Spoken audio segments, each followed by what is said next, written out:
રખડતા કૂતરાના ત્રાસથી માત્ર પોરબંદર જ નહીં પરંતુ સમગ્ર દેશ ત્રાહિમામ પોકારી ઉઠ્યો છે।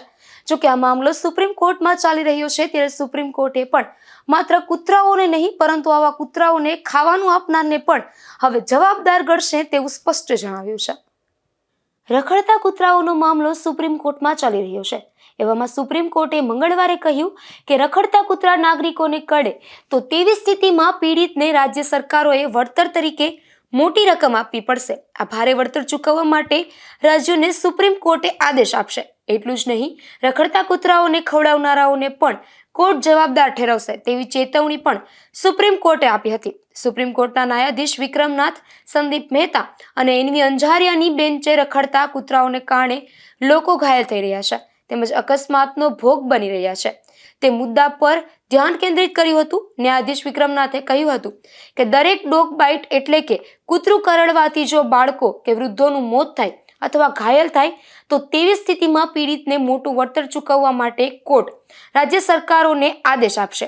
રખડતા કૂતરાઓની સમસ્યા અંગે જે આદેશ અપાયા છે તેનો છેલ્લા 5 વર્ષથી કોઈ જ અમલ થયો નથી।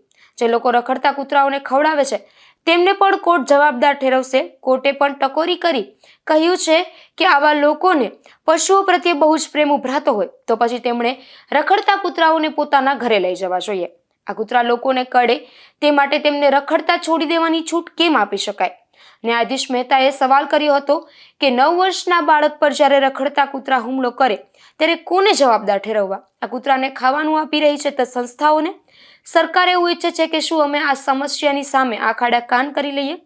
ગુજરાતના એક વકીલને પાર્કમાં કૂતરું કરડવાની ઘટના સામે આવી હતી, જ્યારે મ્યુનિસિપલ કોર્પોરેશનનું પ્રશાસન રખડતા પશુઓને પકડવા માટે નીકળ્યા ત્યારે પોતાને ડોગ લવર્સ ગણાવનારા વકીલોએ જ આ પ્રશાસનમાં કર્મચારીઓ પર હુમલો કરી દીધો હતો।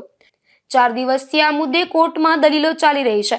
ગયા વર્ષે જુલાઈ મહિનામાં સુપ્રીમ કોર્ટે રખડતા કૂતરાઓને કારણે લોકો હડકવાનો શિકાર બની રહ્યા છે તેવી ઘટનાઓની નોંધ લઈને આ સમસ્યા મુદ્દે સુનાવણી કરી હતી।